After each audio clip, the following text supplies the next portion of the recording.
High guys, welcome back to the channel. So finally SmackDown ಮುಗ್ದಿದೆ. SmackDown ನಲ್ಲಿ Cody Rhodes ಹಾಗೆ Rock ಅವರ promo ಕೂಡ ನೋಡೋದಕ್ಕೆ ಸಿಕ್ಕಿತ್ತು. ಸ್ವಲ್ಪ ಜನಕ್ಕೆ ಪ್ರೋಮೋ ಅರ್ಥ ಆಗಿಲ್ಲ. ನಾನು ನನ್ನ ವಿಡಿಯೋದಲ್ಲಿ ಅದನ್ನ ಕನ್ನಡದಲ್ಲಿ ಅನುವಾದ ಮಾಡಿದ್ದೀನಿ. ಆದ್ರೂ ಕೂಡ ಆತ್ಮ ಬೇಕು ಅಂತ ಏನು ಕೇಳಿದ್ರು ಅದು ಇದು ಏನು ಕೂಡ ಅರ್ಥ ಆಗಿಲ್ಲ. ನಾನು ಕಮೆಂಟ್ ನ ನೋಡ್ತಾ ಇದ್ದೀನಿ. ಅವರೆಲ್ಲರಿಗೂ ಕೂಡ ನೆಕ್ಸ್ಟ್ ವಿಡಿಯೋದಲ್ಲಿ ನಾನು ಡೀಟೇಲ್ ಆಗಿ ಎಕ್ಸ್ಪ್ಲೈನ್ ಮಾಡ್ತೀನಿ. ನಮ್ಮ ರಾಕ್ ಅವರು ಆತ್ಮ ಬೇಕು ಅಂತ ಕೇಳಿದ್ದು ಯಾವ ವಿಚಾರಕ್ಕೆ ಅಂಡ್ ಇದು ಯಾವ ಡೈರೆಕ್ಷನ್ ಅಲ್ಲಿ ನಮಗೆ ನೋಡೋದಕ್ಕೆ ಸಿಗುತ್ತೆ ಅಂತ. ಏನೇ ಆಗಲಿ, ಸ್ಮ್ಯಾಕ್ ಡೌನ್ ಮುಗಿದ ಮೇಲೆ ಸಡನ್ ಆಗಿ ನಮಗೆ ಪ್ರೆಸ್ ಕಾನ್ಫರೆನ್ಸ್ ಕೂಡ ನೋಡೋದಕ್ಕೆ ಸಿಗುತ್ತೆ. ಅಂಡ್ ಈ ಒಂದು ಪ್ರೆಸ್ ಕಾನ್ಫರೆನ್ಸ್ ಅಲ್ಲಿ ನಮಗೆ ರಾಕ್ ಅವರು ನೋಡೋದಕ್ಕೆ ಸಿಗ್ತಾರೆ. ಇಲ್ಲಿ ಅವರು ತುಂಬಾ ವಿಚಾರಗಳ ಬಗ್ಗೆ ಮಾತಾಡ್ತಾರೆ. ಅಂಡ್ ಅವರು ನೆಟ್ಫ್ಲಿಕ್ಸ್ ಡೀಲ್ ಆಗಿದೆಯಲ್ಲ ಅದ್ರ ಬಗ್ಗೆ ಮಾತಾಡ್ತಾರೆ. ಅಂಡ್ ತನ್ನ ರಸಲ್ ಮೇನಿಯಾ ಮೂಮೆಂಟ್ ಬಗ್ಗೆನೂ ಕೂಡ ಮಾತಾಡ್ತಾರೆ. ನಮ್ಮ ರಾಕ್ ಅವರು ಹೇಳ್ತಾರೆ, ನನ್ನ ಬೆಸ್ಟ್ ರಸಲ್ ಮೇನಿಯಾ ಮೂಮೆಂಟ್ ಯಾವ್ದಪ್ಪ ಅಂದ್ರೆ ನನ್ನ ಮೊದಲ ರಸಲ್ ಮೇನಿಯಾ 13 ಅಲ್ಲಿ ನಾನು ಇಂಟರ್ಕಾಂಟಿನೆಂಟಲ್ ಚಾಂಪಿಯನ್ಶಿಪ್ ನ ಗೆದ್ದಿದ್ದೆ. ಅಂಡ್ ಅಲ್ಲಿ ನಾನು ಇನ್ನೂ ಕೂಡ ರೂಕಿ ಆಗಿದ್ದೆ. ಅಂಡ್ ಆಗ ನನ್ನ ಕ್ಯಾರೆಕ್ಟರ್ ಫೇಸ್ ಕ್ಯಾರೆಕ್ಟರ್ ಆಗಿತ್ತು. ಆದ್ರೂ ಕೂಡ ನಾನು ಚಾಂಪಿಯನ್ಶಿಪ್ ನ ಗೆದ್ದಾದ್ಮೇಲೆ ಇಡೀ ಕ್ರೌಡ್ ನನಗೆ ಬೂ ಮಾಡ್ತಾ ಇದ್ರು. ರಾಕಿ ಸಕ್ಸ್ ಅನ್ನೋ ಒಂದು ಚಾಂಟ್ ಗಳನ್ನ ಮಾಡ್ತಾ ಇದ್ರು. ಆಗ ಕ್ರೌಡ್ ನ ನೋಡಿ ನನಗೆ ಸಿಕ್ಕಾಪಟ್ಟೆ ಬೇಜಾರಾಗಿತ್ತು. 50,000 ಜನ ರಾಕಿ ಸಕ್ಸ್ ಅನ್ನೋ ಒಂದು ಚಾಂಟ್ ನ ಮಾಡ್ತಾ ಇದ್ರು. ಅಂಡ್ ಆಗ ರಿಕಿಶಿ ಅವರು ಬಂದು ನನ್ನನ್ನ ಹಗ್ ಮಾಡಿ ಇದೆಲ್ಲವೂ ಕೂಡ ಇಲ್ಲಿ ಸಾಮಾನ್ಯ ಅಂತ ನನಗೆ ಬೆಂಬಲ ಕೊಟ್ಟಿದ್ರು. ಅಂಡ್ ಆ ಒಂದು ಮೂಮೆಂಟ್ ನ ನಾನು ಮರೆಯೋದಿಲ್ಲ ಅಂತ ನಮ್ಮ ರಾಕ್ ಅವರು ಹೇಳ್ತಾರೆ. ಇಷ್ಟೇ ಅಲ್ಲ ಗಾಯ್ಸ್, ಈ ಒಂದು ಪ್ರೆಸ್ ಕಾನ್ಫರೆನ್ಸ್ ಅಲ್ಲಿ ನಮ್ಮ ರಾಕ್ ಅವರು ಕೋಡಿ ರೋಡ್ಸ್ ಅವರ ಬಗ್ಗೆನೂ ಕೂಡ ಮಾತಾಡ್ತಾರೆ. ಅವ್ರು ಹೇಳ್ತಾರೆ, ಪ್ರಶ್ನೆ ಕೇಳಲಾಗುತ್ತೆ, ನೀವು ಕೋಡಿ ರೋಡ್ಸ್ ಅವರ ಆತ್ಮನ ಕೇಳಿದ್ರಲ್ವಾ, ಅದ್ರ ಅರ್ಥ ಏನು, ಇದು ಮುಂದೆ ಯಾವ ರೀತಿ ಲೀಡ್ ಆಗುತ್ತೆ, ಕೋಡಿ ರೋಡ್ಸ್ ಹಾಗೆ ನಿಮ್ಮ ಮ್ಯಾಚ್ ಏನಾದರೂ ನೋಡೋದಕ್ಕೆ ಸಿಗುತ್ತಾ ಅಂತ ನಮ್ಮ ರಾಕ್ ಅವರ ಬಳಿ ಕೇಳಿದಾಗ ನಮ್ಮ ರಾಕ್ ಅವರು ಹೇಳ್ತಾರೆ, ಈ ಒಂದು ಸ್ಟೋರಿ ಲೈನ್ ಅಲ್ಲಿ ಮ್ಯಾಚ್ ನ ಅಗತ್ಯಕತೆನೇ ಇಲ್ಲ. ಈ ಒಂದು ಸ್ಟೋರಿ ಲೈನು ಮ್ಯಾಚ್ಗೆ ಲೀಡ್ ಆಗೋದಿಲ್ಲ.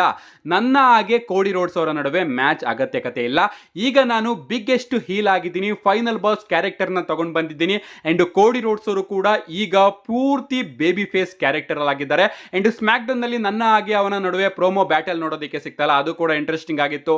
ನನಗೆ ನಿನ್ನ ಸೋಲ್ ಬೇಕು ಅಂತ ಹೇಳಿದ್ನಲ್ಲ, ಆ ಎಲ್ಲಾ ಮೂಮೆಂಟ್ಗಳು ಕೂಡ ನನಗೆ ಸಿಕ್ಕಾಪಟ್ಟೆ ಇಷ್ಟ ಆಯ್ತು. ಅಂಡ್ ಕ್ರೌಡ್ ಕೂಡ ಅದನ್ನ ಎಂಜಾಯ್ ಮಾಡಿದ್ರು. ಸೊ ಈಗ ನಾನು ಹಾಗೆ ಕೋಡಿ ರೋಡ್ಸ್ ಅವರು ಯಾವ ಲೆವೆಲ್ ಅಲ್ಲಿ ಇದೀವಿ ಅಂದ್ರೆ, ನಾವಿಬ್ರು ರಿಂಗ್ ಅಲ್ಲಿ ಮ್ಯಾಚ್ ಆಡ್ದೇನೆ ಆರಾಮಾಗಿ ಸ್ಟೋರಿನ ಟೆಲ್ ಮಾಡಬಹುದು. ಆ ಲೆವೆಲ್ಗೆ ಕ್ಯಾರೆಕ್ಟರ್ ನ ನಾವು ತಗೊಂಡು ಬಂದಿದ್ದೀವಿ.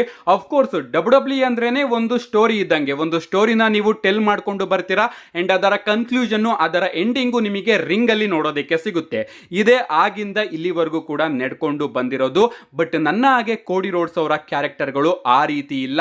ನಾವು ಹೋಗ್ಬೇಕು, ಮ್ಯಾಚ್ ಅಲ್ಲಿ ರೆಸಲ್ ಮಾಡಬೇಕು, ರಿಂಗ್ ಅಲ್ಲಿ ಕಿತ್ತಾಡಬೇಕು, ಹೊಡೆದಾಡಬೇಕು, ಆ ಚಾಂಪಿಯನ್ಶಿಪ್ ಬೇಕು, ಅದ್ಯಾವುದು ಕೂಡ ನಮಗೆ ಬೇಕಾಗಿಲ್ಲ. ಬದಲಿಗೆ ನಾವಿಬ್ರು ಕೂಡ ರಿಂಗ್ ಅಲ್ಲಿ ನಿಂತ್ಕೊಂಡು ಸ್ಟೋರಿನ ಟೆಲ್ ಮಾಡಿದ್ರೆ ಸಾಕು, ನಮ್ಮ ಸ್ಟೋರಿ ಮುಂದುವರಿಯುತ್ತೆ. ಸೊ ಈ ಒಂದು ಸ್ಟೋರಿ ಲೈನ್ ಅಲ್ಲಿ ಕೋಡಿ ರೋಡ್ಸ್ ಹಾಗೆ ಫೈನಲ್ ಬಾಸ್ ಅವರ ಸ್ಟೋರಿ ಲೈನ್ ನಲ್ಲಿ ಮ್ಯಾಚ್ ನ ಅಗತ್ಯಕತೆ ಇಲ್ಲ ಅಂತ ನಮ್ಮ ರಾಕ್ ಅವರು ಹೇಳಿದ್ದಾರೆ.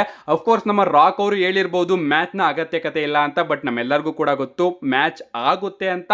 99% ಕನ್ಫರ್ಮ್ ಅಂತ ಅನ್ಕೊಳ್ಳಿ. ಕೋಡಿ ರೋಡ್ಸ್ ಹಾಗೆ ರಾಕ್ ಅವರ ಮ್ಯಾಚ್ ಪ್ರಾಬಬ್ಲಿ ನಮಗೆ ರಸಲ್ ಮೇನಿಯಾದಲ್ಲಿ ನೋಡೋದಕ್ಕೆ ಸಿಗುತ್ತೆ ಅಂತ.